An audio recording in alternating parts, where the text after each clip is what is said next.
Sons of Devils, a historical fantasy by Alex R. Oliver. Chapter 1.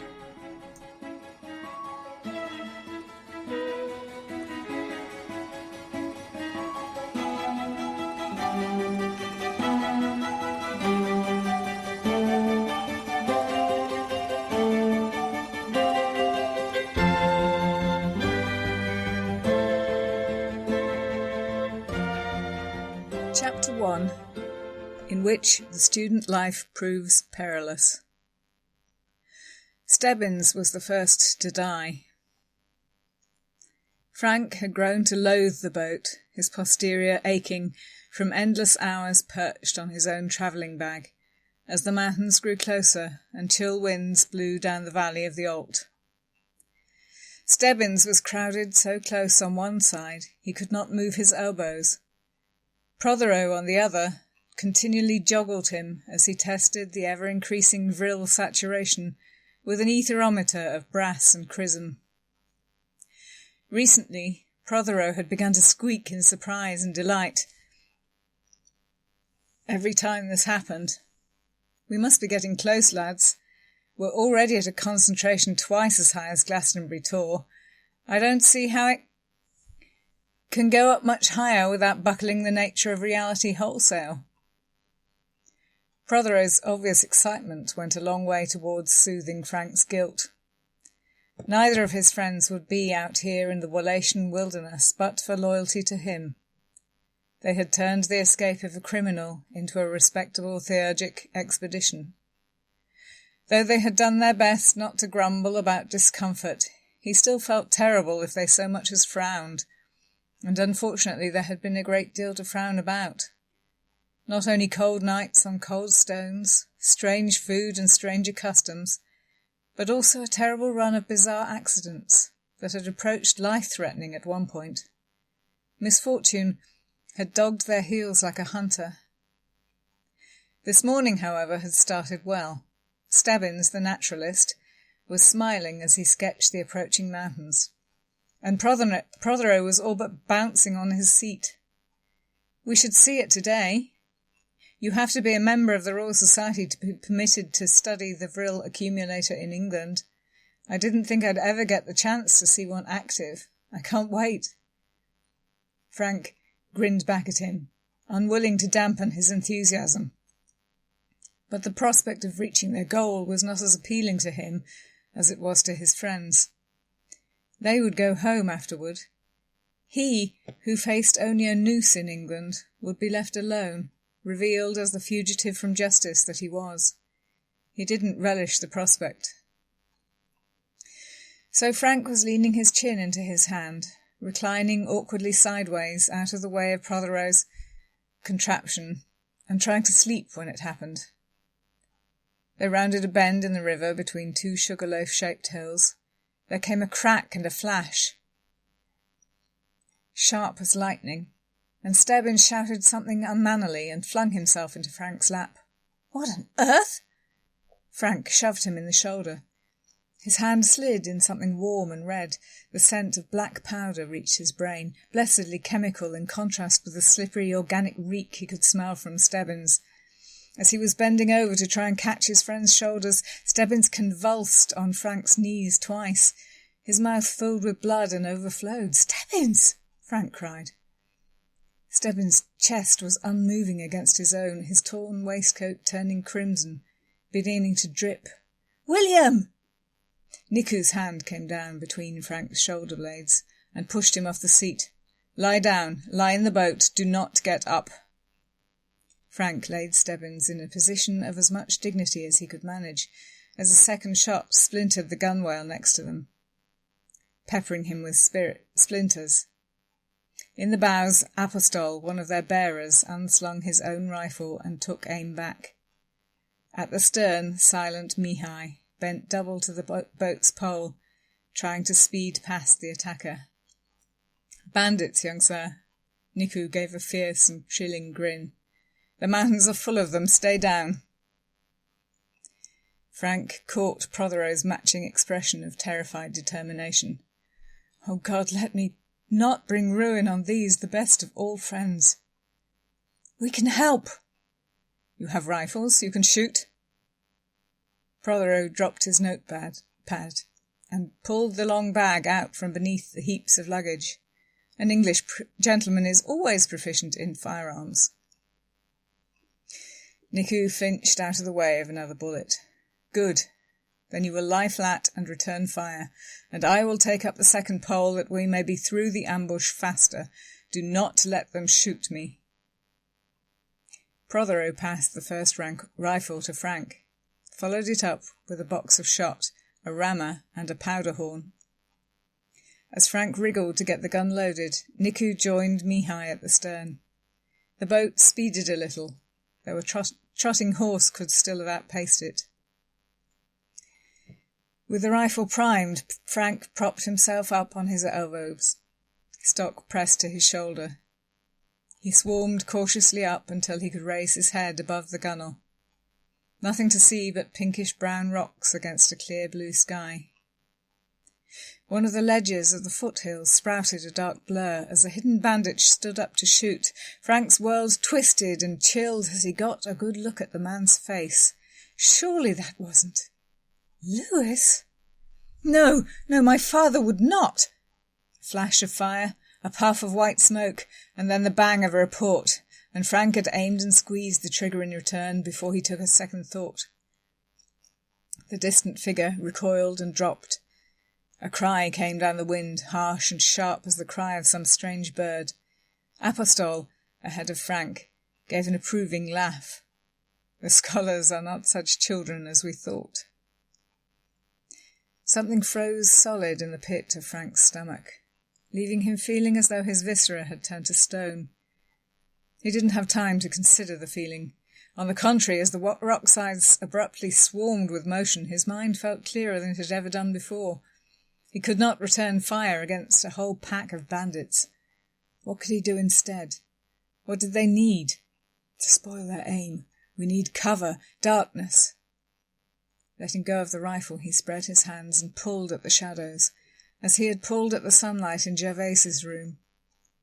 The wild, instinctive ability that lived at the back of his head had come out once more and saved his life. Perhaps it would do so again. Obedient to his summons, darkness flowed across the water and wrapped the boat in a thick smoke. Within it the light turned to tar, and the bright sky became dim as if seen through dark spectacles. But it did nothing to stop the thunder of a dozen carbines firing so close together one could not distinguish the shots. All he had achieved was to spoil any aiming at individuals. He could not prevent the bandits from simply blanketing the area with shot. If that was Lewis, it meant they'd come for Frank alone. It meant they should be aiming at him now only. That if they slew him, they might perhaps allow Prothero and the boatman to live. By concealing them all, he had put his friends at greater risk. Damn it. Changing his mind about the need for cover, he struggled with his talent. He didn't know on an intellectual level how he'd summoned the darkness, didn't know how to get rid of it. A small cowardly part of him didn't want to stand up and die in the hopes that it would make things easier for others. Indeed, if he'd wanted that, he could just have stayed in England to be hanged. Pushing cowardice aside, he pictured himself letting go, letting the shadows bounce back into place as though on springs. It didn't work. He tried again, mentally pushing them away. This time they went slowly, reluctantly, leaving him visible and exposed, leaving the Prothero and the bearers equally so. What the hell was he doing? What was he doing? What could he do to make this right? Please don't punish Prothero for my sins. Please spare him from my curse. Please. Around the boat, the river spiked up in spatters and the timbers shivered and smashed. A swarm of sharp-bladed splinters slammed into Frank's cheek, but he scarcely felt it because one of the bullets had struck Prothero's gun, dinting the barrel just as Prothero was returning fire. Blocked, Prothero's rifle exploded, taking off half of his face and utterly destroying both of his hands. At the same time, Mihai gave a soft "ha" that was almost laughter. With blood trickling from his back, he fell slowly outward from the stern of the boat, still clinging to his pole.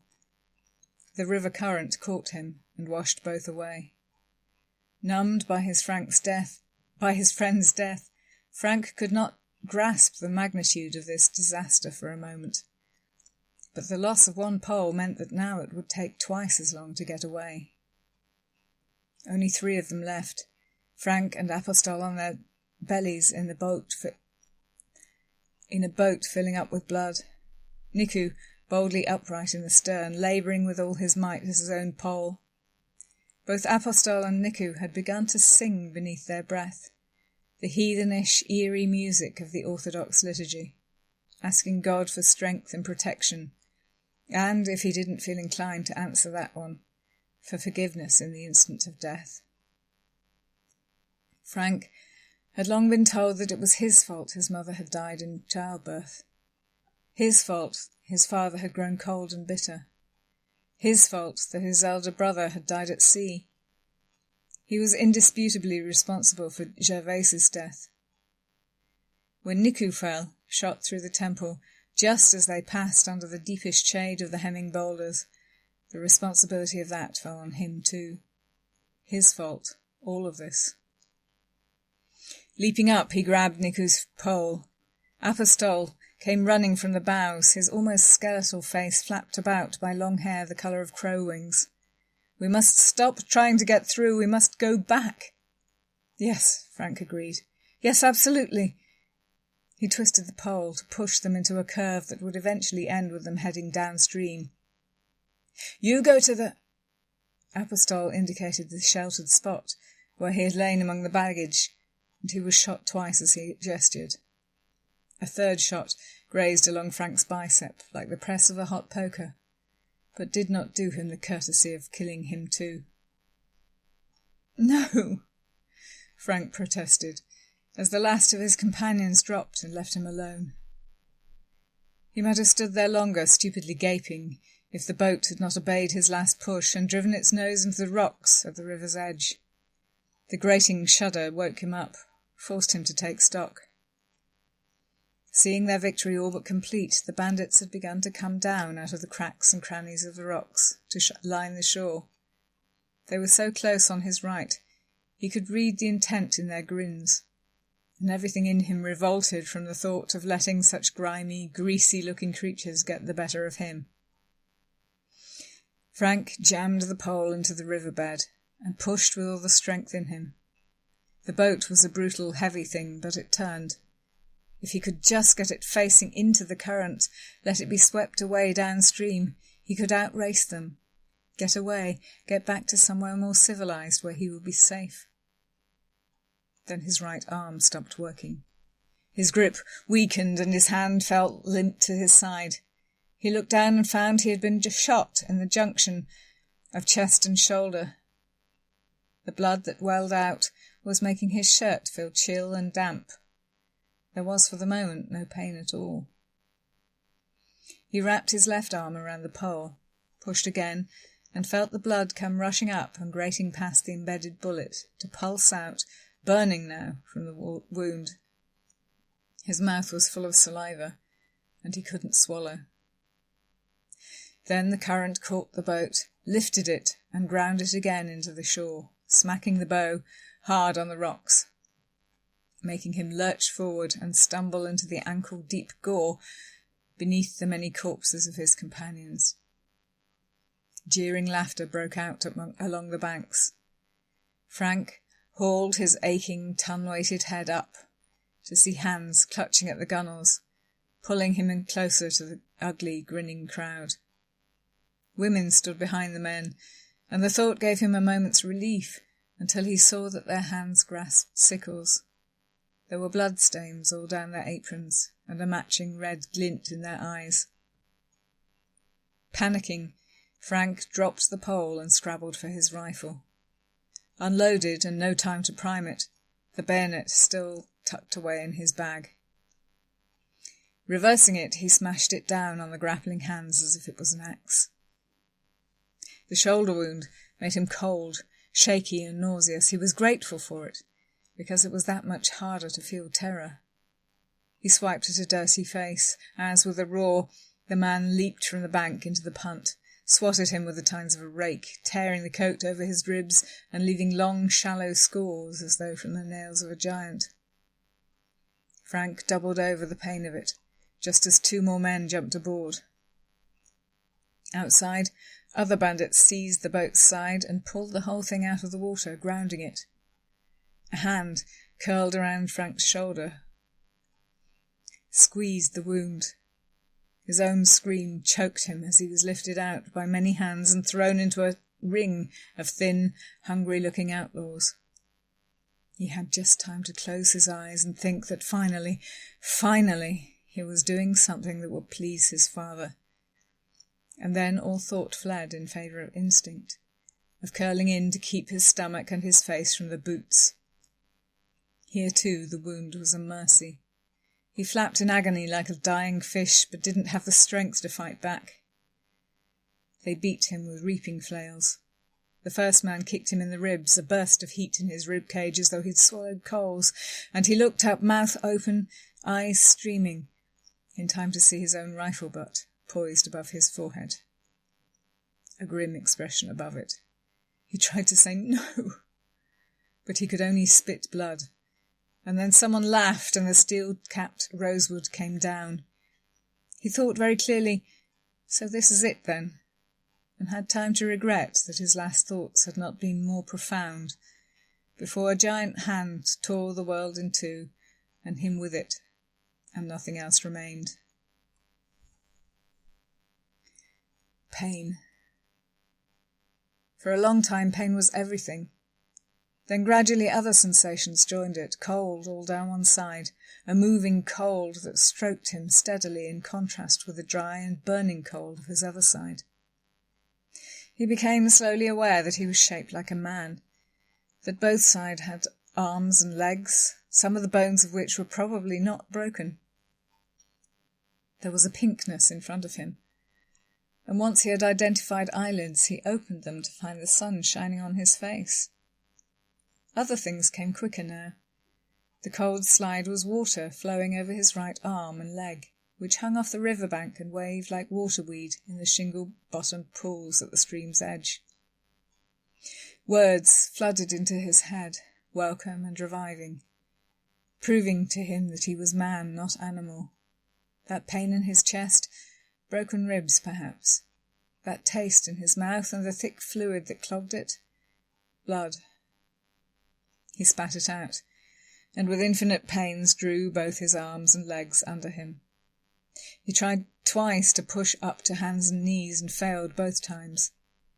The first time he slumped down after, and agony exploded under his ribs like a blocked gun bursting in someone's hands.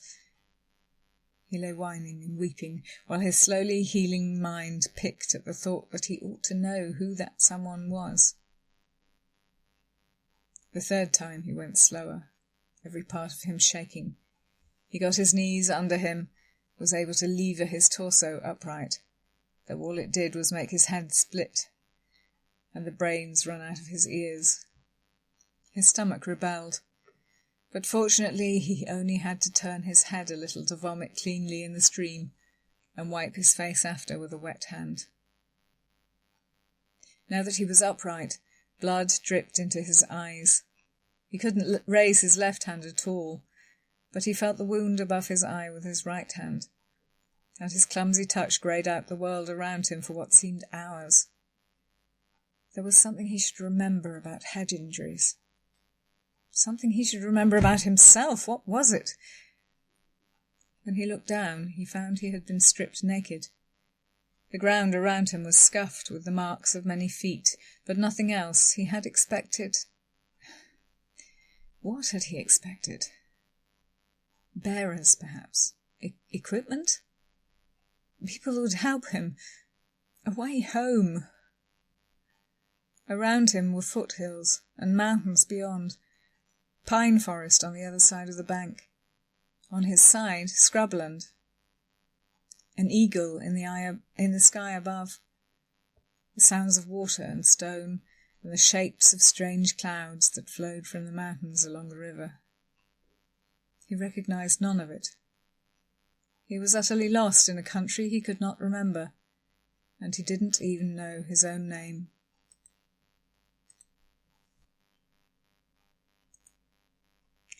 Turning downriver, he limped along the bank, through tussocks of coarse grasses and purple mallow. Dimly, he felt that help must be available downstream rather than up. He disliked the shapes of the hills, yet the thought of going back where he had come from awoke a kind of sick hopelessness too, and he didn't know why. But as the day went on, the question of hope became unimportant, beside the more pressing urgency of having the strength to put one foot in front of the other. Agony coiled around his chest, making his knees shake. Though he stopped early on to drink from the river, later he found it so hard to get up again he dared not try it, just stumbled forward with his tongue drying in his mouth, and hunger adding to the gnawing he carried under his ribs. He had begun to have periods where darkness bloomed behind his eyes, even while he was walking. When they cleared, he found he had staggered 4 or 5 steps, blind and insensible. It could only be a matter of hours before he fell and could not get up again, and by that time the night would have fallen, and the wolves come out from beneath the wood, and he would not live to see the morning. A hedgerow covered in small white flowers stopped him. He leaned on it with his eyes closed, sucking in air and luxuriating in not having to hold himself upright. It was only when he had picked up a stick that lay underneath it, something to prop his ailing limbs with, that his mind caught up with what he was seeing. The branches had been cut, bent and interlaced to form a sturdier barrier. This was the work of human hands, meant to keep the flocks inside and the predators out. He had finally come to somewhere inhabited. Trying not to let his heart race or his breath pick up, it hurt too much. He scanned his world from horizon to horizon, and yes, there, streaky against the paling sky, a trail of grey-white smoke rose from a distant coppice. "Ah!" he said, and was startled by the sound of his own voice. He had forgotten what it sounded like. The goal gave him strength to find a dead patch in the hedge and scramble through, to go haltingly but unfailingly in the direction of the fire. He wanted to shout for help, but couldn't bring himself to breathe in enough. The trees parted, and he came out of their shade into a hay meadow glorious with flowers. In its centre 5 wagons were drawn up in a circle about a small fire. In the distance, a group of men were working around what looked like a small portable forge, turning a sheet of metal into a bulbous, cauldron-like shape. The wagons had been covered with arching structures of willow withies covered in tarpaulins. As he watched, a couple of naked toddlers tumbled out of one, and out of another came a woman with her flower-embroidered blouse tugged down so she could nurse her child. It was one of the toddlers who spotted him, bounding to his feet and pointing. A grandmother by the fire hushed the boy without looking in Frank's direction. But now the other toddler had seen him, and was shouting, being backed up by an increasing chorus of the younger children. Frank understood that the adults didn't want to help him. He carried on walking anyway, because he had no other choice. When he had staggered past some invisible boundary that marked the edge of their concerns, all the faces in the camp turned toward him, suddenly, and he was struck with the thought that he had become real. "Help me," he choked around the hot sand in his throat. "Please." The nursing mother put her child into the other woman's hands. Both of them wore wary expressions, closed up around private thoughts. But she still came and put a small calloused hand under Frank's elbow, held him up with almost a man's strength, and helped him stagger the final 100 yards to the fire and fold himself down beside it, gasping, shivering, and weeping with relief. For a long moment he did nothing but sob. Someone passed him a glass of mint and sorrel tea, and he sipped and sniffled until the fit passed. When it did, the young woman took away his glass and tapped him on the head, making him look up smartly into the older woman's gaze. Who did this? He shook his head, swayed as the movement seemed to dislodge his brains and make the world swirl around him. I don't... Up in the hills, I think. Who are you? The bald question shocked a word out of his mouth before he had time to think. Frank, he said. And for a moment all the pains went away in the realization that he had recovered his own name. Should there be a second name with it? A family name? That he couldn't recall no matter how he tried. They hit me in the head. It's all... I can't remember. She turned to one of the older girls, who was squatting on her heels under one of the wagons, and spouted something rapid-fire in a language he didn't recognize. The girl gathered up 2 friends and took off into the largest wagon, returning with a sheet, tweezers, a cake of hard soap, and a pot decorated with painted flowers. Her little helpers carried more cloth, grey with use and age. He looks Saxon. The younger woman had her hand in his hair, pulling the lengthy curls of it out as if to demonstrate her position. He saw with some surprise that he had blonde hair, the colour of freshly sawn oak. His bared body was milk pale, very different from his companion's brown skin, black hair, dark, thoughtful eyes. A villager or a visitor? A foreigner, said the old woman, drawing water from a barrel into a cauldron and setting it over the fire. You heard his accent.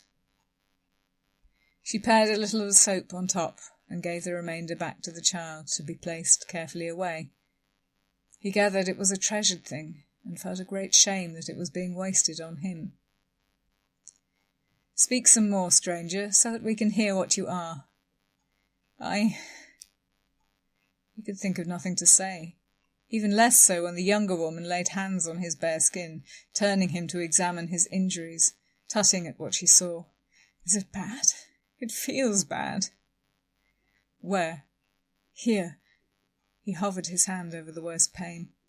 They shot me here. I can feel the bullet lodged inside. I think a few ribs are broken. Apart from that, it's mostly bruises and my head up here where... A flash of rifle butt descending, and he cringed. He hit me with a gun. There were lots of them, and they were laughing. The old woman gave the hint of a smile. That kind of game we know well. So, it's not so bad, you'll live. She pried apart the edges of his shoulder wound with dirty fingers, took hold of the shot with the tweezers in her other hand and tugged. Frank bit through his lip at the pain, but managed not to cry out.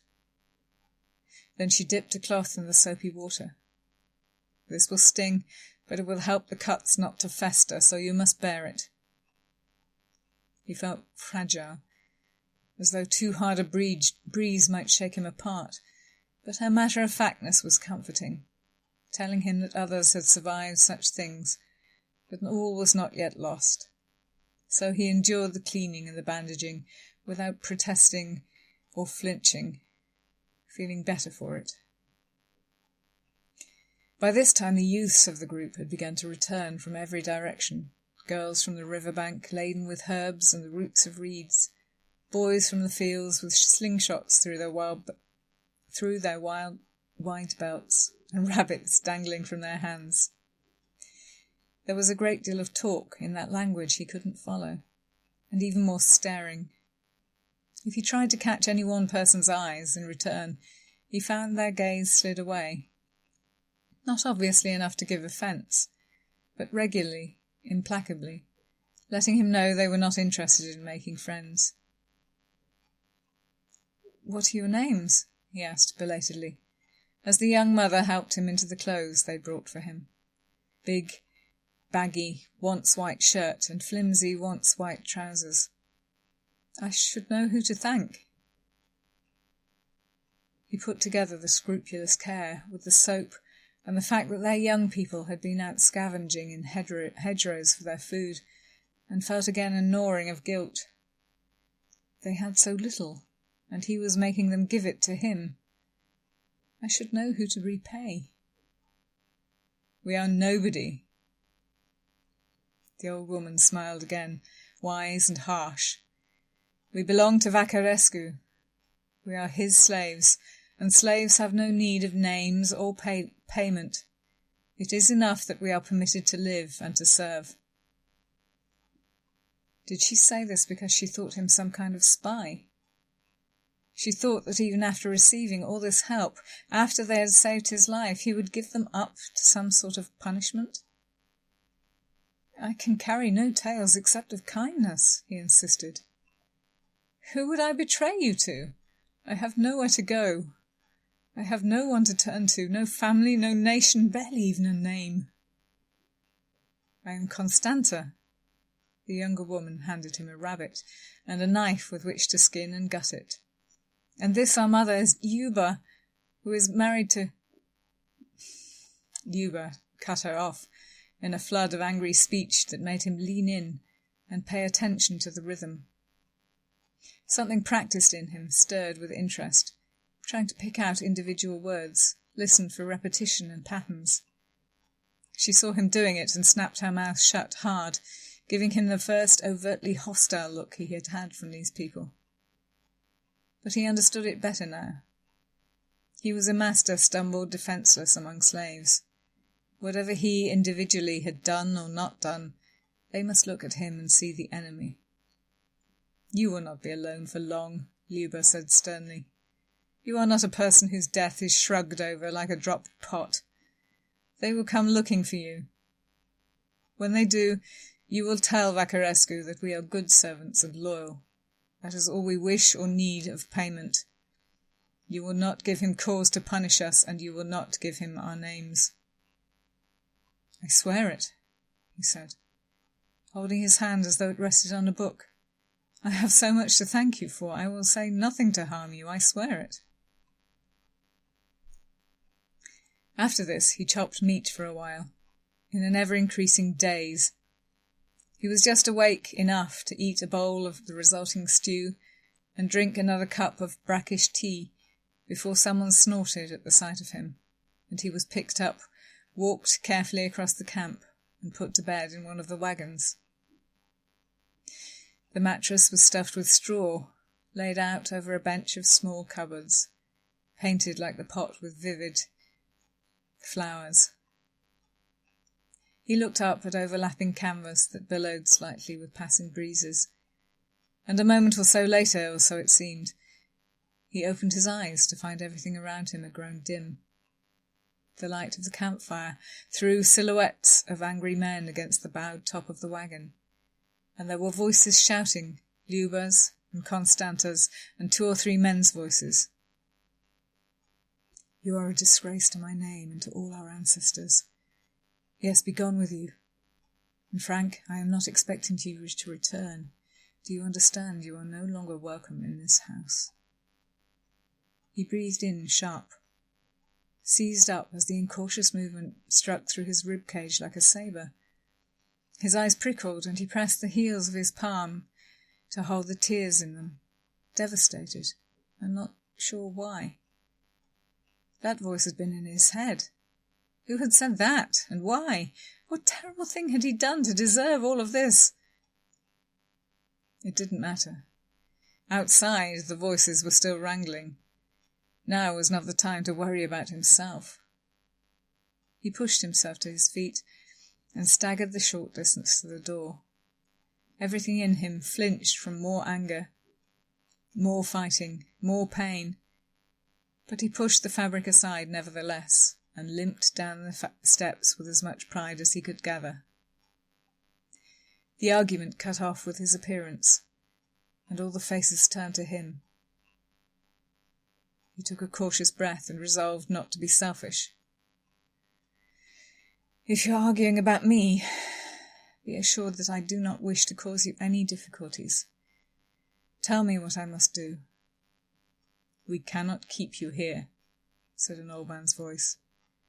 The patriarch who stepped into the firelight had long white hair and a sweeping moustache, his face lined with hard wear, but there was nothing infirm about him. "Not in the night. You are bleeding still. They will smell it and come for you. You will bring them to us, and we will be lost." Wolves, Frank thought. Or bears, perhaps. He looked around at the children asleep by the fire and bit down on his internal scream of, "But what about me?" They were clearly not the first people in his life to want him gone. "Of course, Which way? Maybe I can make it to the nearest town." Even Constanta smiled at this.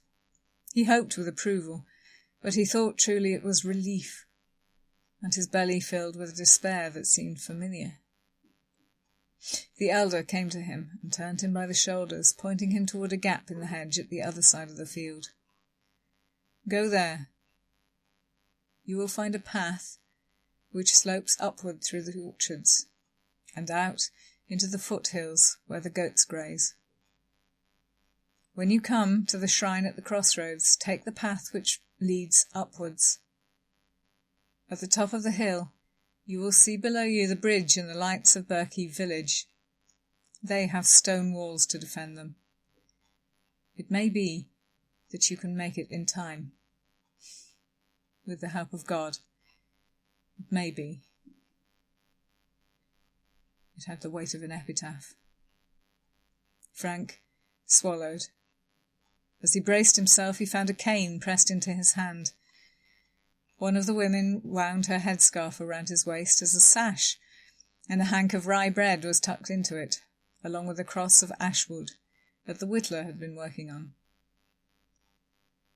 Thanking them all, Constanta a little more warmly than the rest, he leaned heavily on the cane and shuffled back out into the dark. It was marginally easier to walk now, with his ribs bound up and his shoulder padded. The cane he'd been given was lighter than it looked. There was a hole down the centre of it that made him think it was the outer part of a sword stick, orphaned from its blade. It was certainly an improvement on the heavy branch that had supported him as he limped into camp. For a while he made good progress, following a level, grassy path through the lanes of flowering trees, their white and pink blossoms gathering a silvery sheen in the blue twilight. The landscape teased Frank with familiarity as he walked. He kept thinking he remembered these fields, until he raised his head and saw the looming indigo bulks of the mountains beyond. Then he knew that although he had no idea where home was, this wasn't it. The breeze picked up as he emerged from the shelter of the trees. The colours had begun to drain from the world. He saw all now in shades of white and blue. And behind him there came a yellowish bony light from a swollen moon at the level of his shoulders. The air, that had been balmy with spring sunshine, now nipped at his fingers as if it had wound down from the high mountain ice. No sign yet of a crossroads or a shrine, and his knees had begun to feel loose, the sinews of his legs badly attached to the bones, threatening to slide apart with every step. But even as he thought this, he caught sight of something white up ahead. And yes, it was a small house-like shape, topped with a white cross. In an alcove in its centre, bunches of wilted flowers lay on a platform in front of a carved figure, of which the halo was the only part he could properly parse. By the time he reached the top of the first hill, the sky was black. Not even his slowly adapted eyes could pretend night had not fallen. His chest was red raw and bruised with every breath, and but for the stick he would have fallen a dozen times. When the land evened out,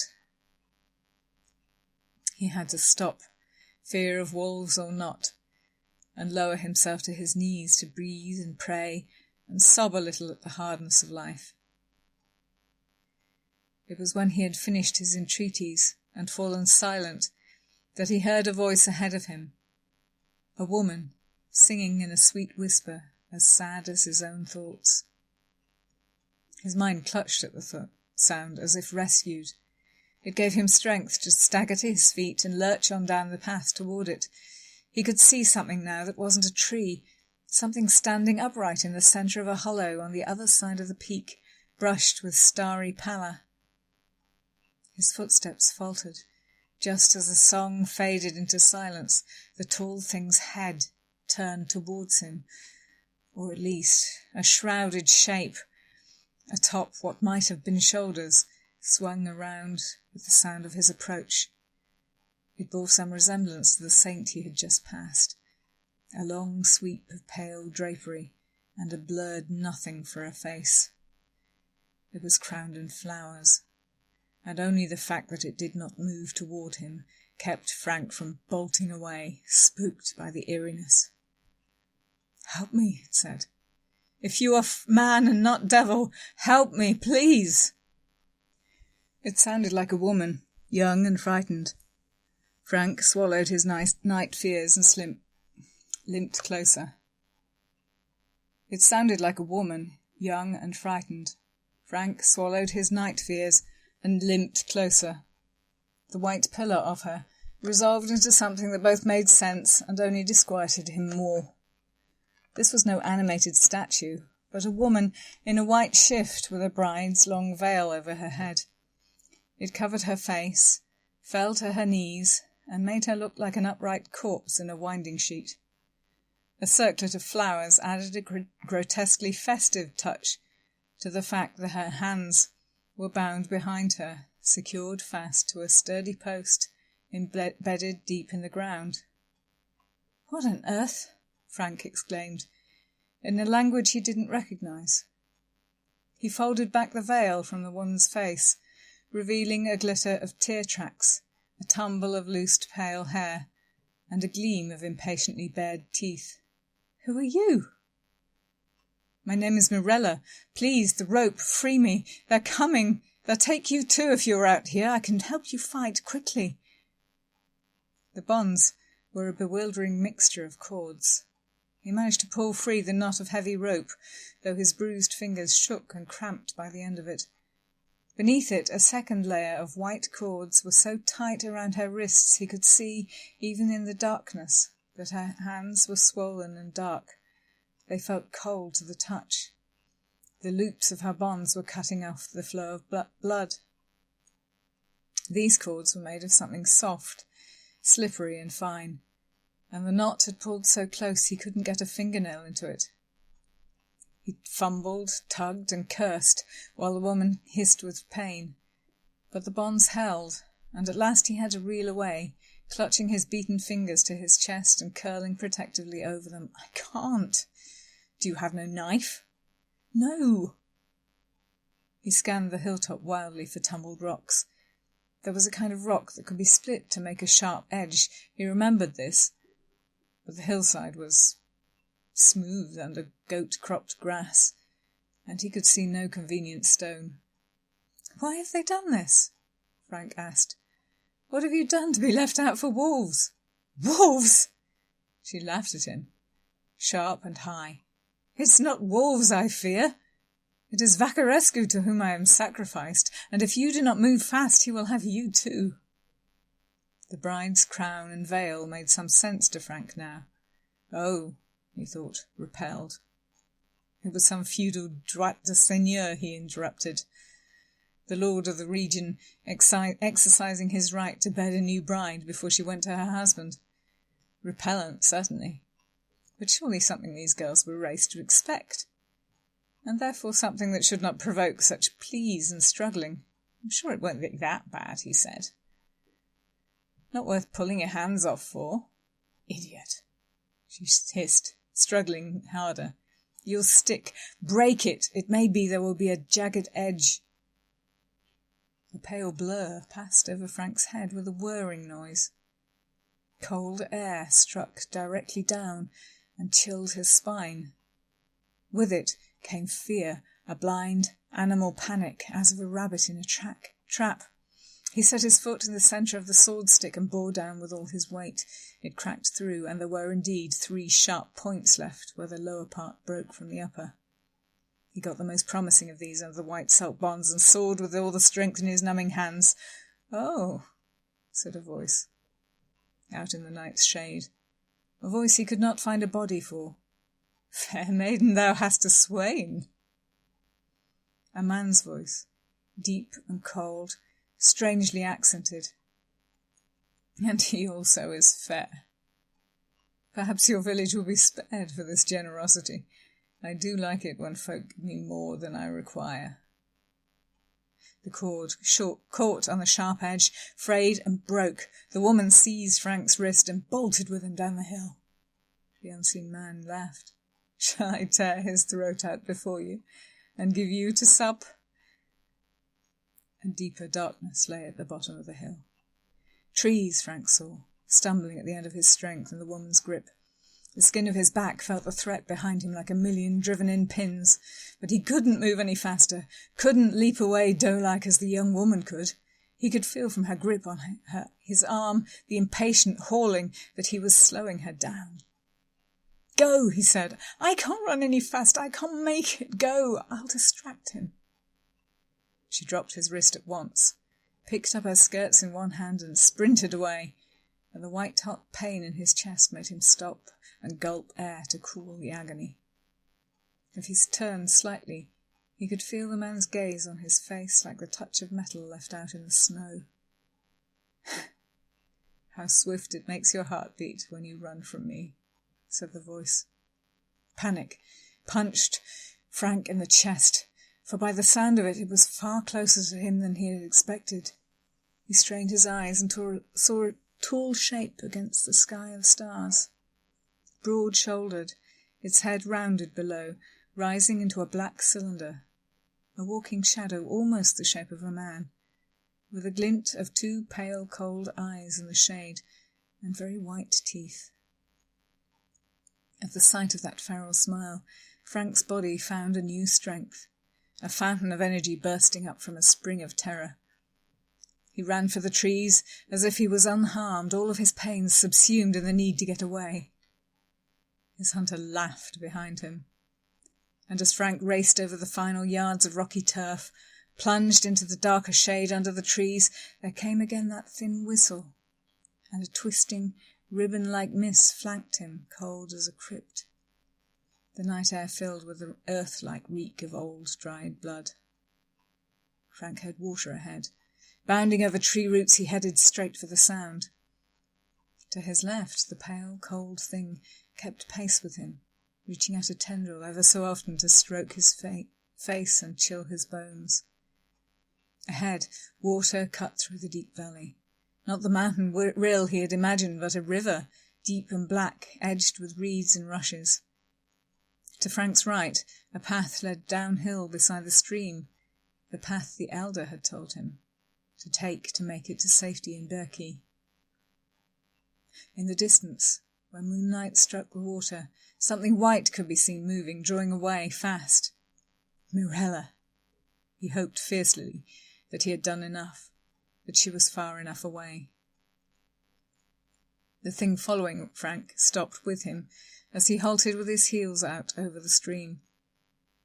It poured itself back into the silhouette of a man. He still couldn't see its face, though silver glinted on its chest in 5 parallel lines, and the shape of it flared out toward the bottom, as though it were wearing a long military coat. Its eyes were not on him. That strangely misshapen head had turned to follow Mirella's escaping form. Some of the confident mockery had gone from its voice when it turned back. "You are a troublesome cur, after all." It lowered its voice into a whispery purr. "Enough play now. Come, let us be at it." He lashed out, long, clawed fingers curving around Frank's neck. Instinctively, Frank reached out with a forgotten talent. There was no sunlight to pull, but he pulled at the glow of the distant stars until it filled him up inside and welled out of his pores in a blue-green glow. The creature hissed in pain, jerked its hand away from his flesh. Free from that moment, Frank hurled himself backwards and plummeted into the stream.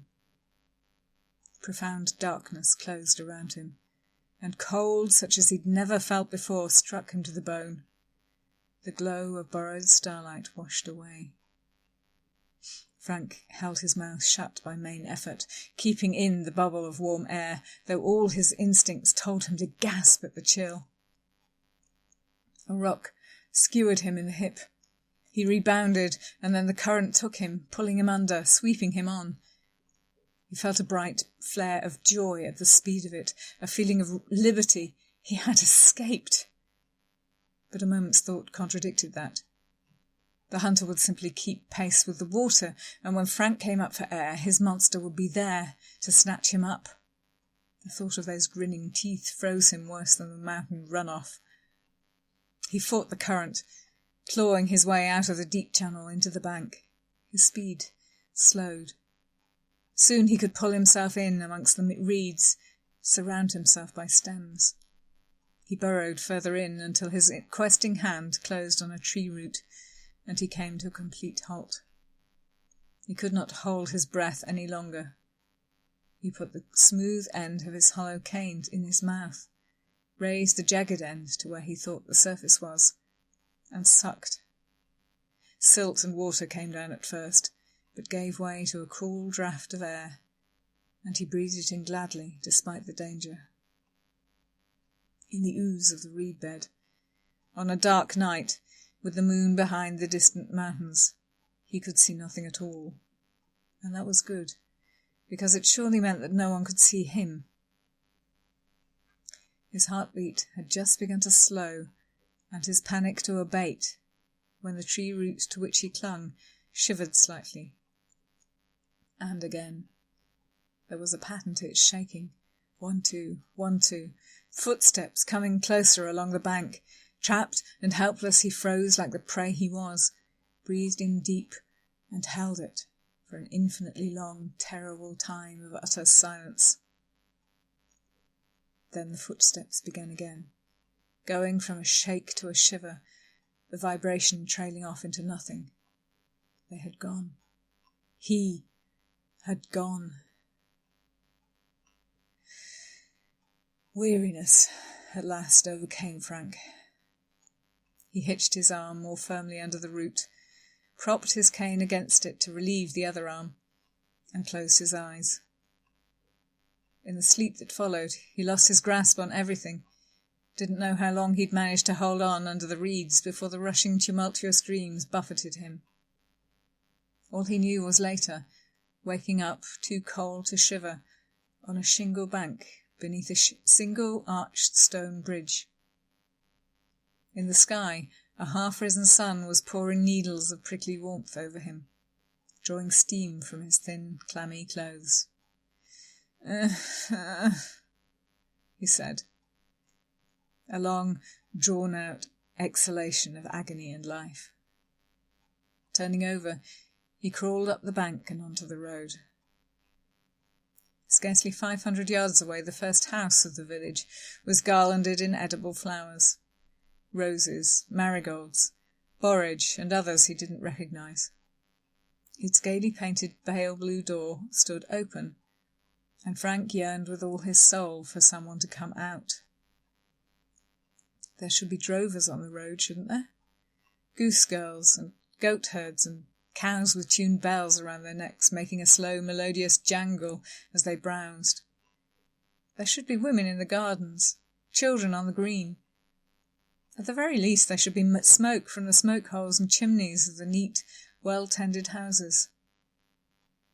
Surely Frank deserved to be spotted by a kindly burgher, picked up and put to bed with warmed stones and warmed milk and tincture of opium for the pain. He pulled himself upright by the railing of the bridge and limped toward the open door.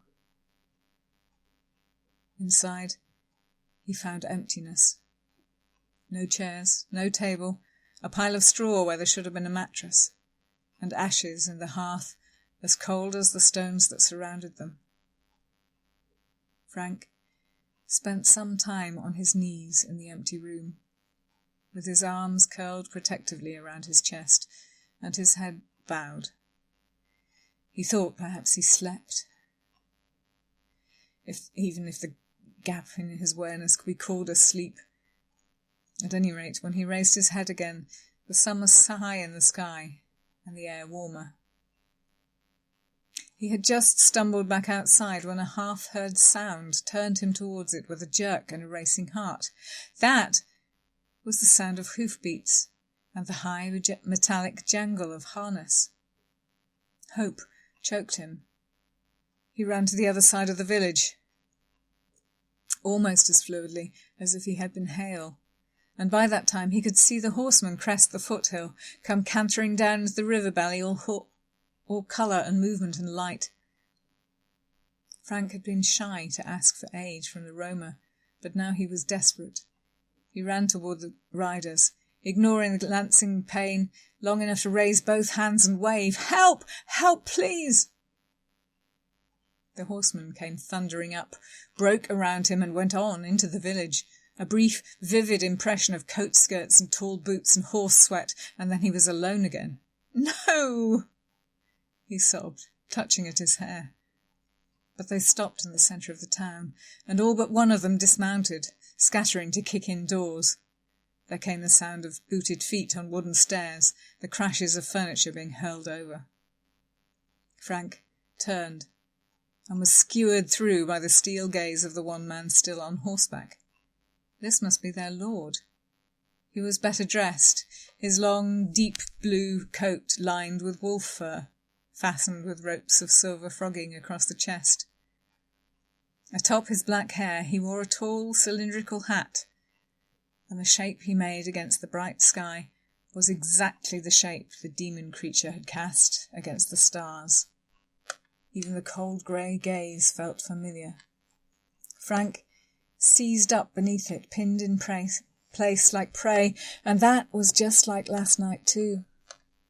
So much for all his efforts and his resourcefulness. He gave a shaky, hopeless laugh. Why had he thoughtlessly assumed the creature could not come out under the sun? How ironic that he had run straight to it, calling for help.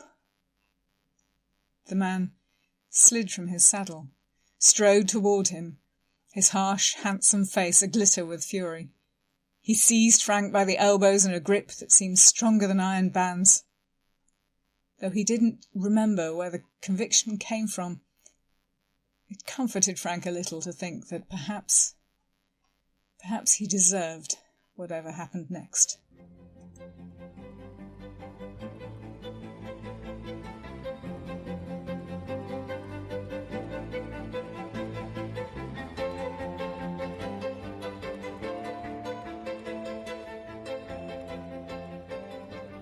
Thanks for listening. That was Sons of Devils, Chapter 1, read by Galladeer. The music was Gifts of Stars by Lloyd Rogers, used with thanks and attribution from Pixabay.